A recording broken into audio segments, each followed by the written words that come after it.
Assalamu alaikum, brothers and sisters. Welcome back, beta. I'm sorry, I just had to get your attention somehow. But now that you're here, welcome back to the Purpose Podcast. In case you're new here, this podcast is geared towards those who don't really know what they want to do in life. And if that sounds like you, congrats. Me and you are in the same boat. We don't really know what we want to do, but we're incredibly ambitious individuals who know we want to do something, if that makes sense. And the stories and the information I share on this podcast are stories and information that I think could really help us figure out what we want to do. So all I'm going to ask from you, if you're new, is to just stay 5 minutes. And if you like what you hear, stick around till the end of the video. And if you don't like what you hear, then just click off whenever. Sound good? I'm going to take your silence behind your screen as a resounding yes, a tick. I am definitely not weird. So with that being said, let's get started. Why do we wait for life to happen? I remember seeing this video from Veritasium once, and it's one of my favorite YouTube videos ever, and it was called What I Wish I Knew When I Was Younger. What he goes on to talk about in his video is this topic called learned helplessness. What learned helplessness is when you learn to be helpless in your situation because you know that any effort you make is meaningless, is pointless. So you don't do anything about the current situation you're in. And he shares this story, which I'm going to retell right now. So if you think you could be distracted right now, please click off the video, come another time. But if you're here, you're here. Let's get started. So the story goes like this. When Derek, the Veritasium guy, when Derek was 18, he really wanted to become a filmmaker. But there was no clear path to becoming one. So what he did was he applied to different film schools and a bunch of acting schools. I think he applied to 3 film schools, 2 different acting schools, and he got rejected each and every single time. You know, he'd reach out to different film directors and stuff. He'd try get on set. He'd try do as many filmic things through college as much as he could. But there was no clear path to becoming a filmmaker. There was none. And so one day he was looking through a phone book. He's trying to look for a film director in his local area. And he found one. He dropped her a message saying, I'm a college student, this, that, who's really passionate about filmmaking. And he asked her if he could get a call back so they could discuss, a couple things. And he waited and he waited. And much to his surprise, he actually got a call back. He actually got a call back from this film director, and Derek was like, yeah, I want to get on set, I want to work on a production and stuff, I want to get into the film industry. He wasn't allowed to do any of that. And he got some advice from the film director. I don't actually know what the advice he got was, but Derek said that the advice he received from this filmmaker was advice that he already knew, stuff he had already heard, which was frustrating. So being frustrated and not really knowing what he wanted to do in life, he did what anyone would do, and he just went ahead and decided to get a PhD in physics. And he did that for a while, and after he completed his PhD, he started tutoring a bunch of kids, teaching them science and stuff like that. But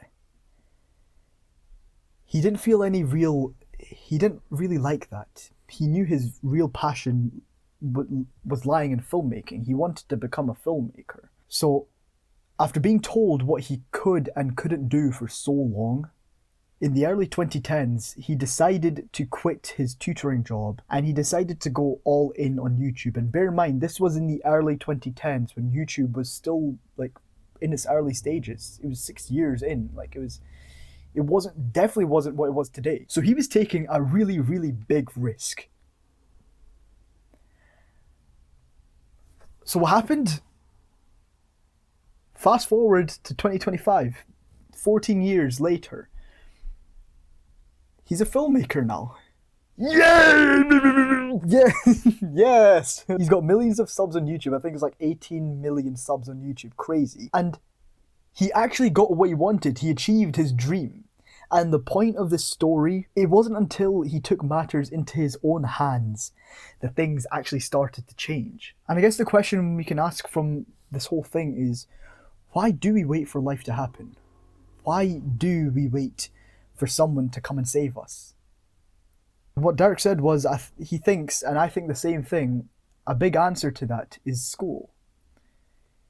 School takes a lot of control away from us. Even though teachers tell us to, put our hands up and stuff, we often wait for someone to come and help us, for someone to come and save us, for teachers to literally spoon feed us the information we need to know. And even if teachers say, oh, don't do that, school is set up in a way where it's so comfortable, it's so easy to do that. Because if you do wait, teachers will just give you the information you need to know. In school we're told that if we do X, Y, and Z, we'll get this grade or this degree. We're provided a surefire path, a clear path to getting what we want. We learn to rely on the system to save us. And I guess that's where most of our learned helplessness comes from. As I explained earlier, learned helplessness is when you resort to being helpless in a situation because you believe that any effort you make is meaningless, that nothing will actually come of it. You learn that any effort, no matter how big or small, will not amount to anything. And this learned helplessness mentality affects our motivation heavily.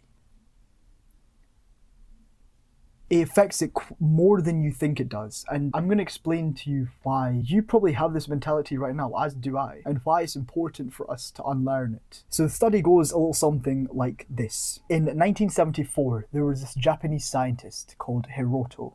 I don't know his full name, but I know one of his names is Hiroto. He was trying to investigate this learned helplessness thing. And he wanted to know how embedded it is inside of us. How human is learned helplessness? So what he did to investigate this was he created 3 groups. He created 3 groups, group 1, group 2, and group 3. Group 3 was a control. So within these 3 groups, apart from group 3, group 1 and group 2, they were presented with an annoying sound, a sound you don't want to hear. A sound that if you could turn off, you would. Group 1 was presented with a button that could turn off the sound.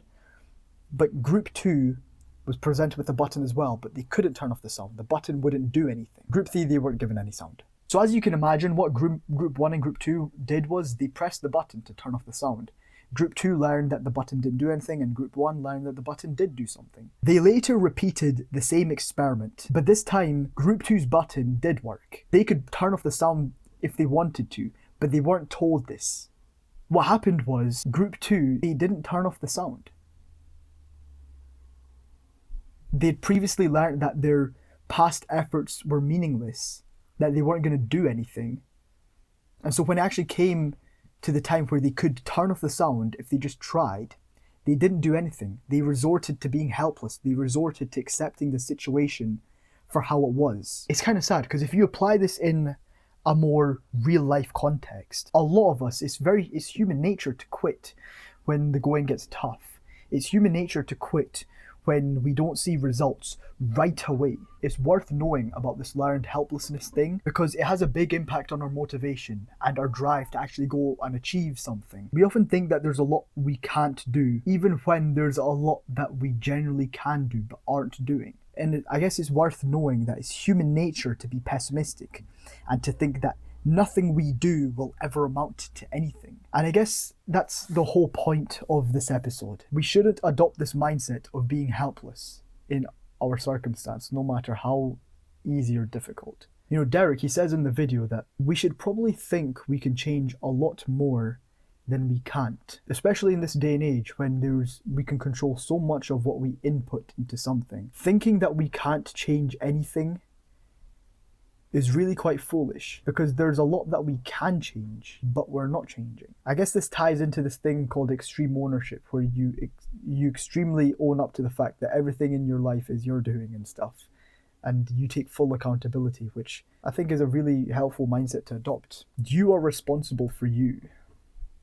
The way you feel, the situation you're in, obviously the family and stuff you're born into, that's stuff you can't help, but everything else, for the most part, your physique, your mindset, the friends you have, that's all you. That's all you're doing. You choose to have the thought patterns that you have. You choose to be the person that you are. And thinking that you're helpless and thinking that you can't change some stuff is a really, really toxic mindset to have. So I think if we were to go a bit deeper. I think that's really what Derek was getting at in his video. It's human nature to feel like any effort you make won't amount to anything, but it's often the smallest things that we do that will amount to the biggest results that we see. Take, for example, working out. I don't know if you can tell, but I'd say I've reached a decent level of muscularity, alhamdulillah. Yes, I'm Muslim, by the way, if you didn't know. I'm a Muzzy. When you start working out, I'm assuming you start off in a shape that you don't want to be in. Maybe you're fat, maybe you're skinny, or just generally unfit, and you want to get fit. And the process to going from unfit to fit is you show up to the gym consistently. Maybe 30 minutes, maybe an hour out of your day, every single time that you tell yourself to go. And workout by workout, you will not see yourself change so much. But over the long term, over the weeks, over the months, you'll see your physique compound into something that you previously couldn't have imagined. And that can be used as an analogy for most things in life. We often fail to be grateful for how far we've come when we look at things from a day-to-day perspective. But if we look at things on a monthly perspective, on a yearly perspective, it's much easier to be grateful for how far we've come. But that's not even the point of this video. But yeah, the point of this video is, if there's anything you want to do, any goal you want to accomplish, any business you want to start, any physique you want to attain, make a start. Make a small start. Kind of like what I'm doing with this podcast. Just taking everything episode by episode. Make a start small, and just show up. If you stayed until the end, I thank you so much. I'm so grateful for you. And I hope you stick around for future episodes. I love you. See you later.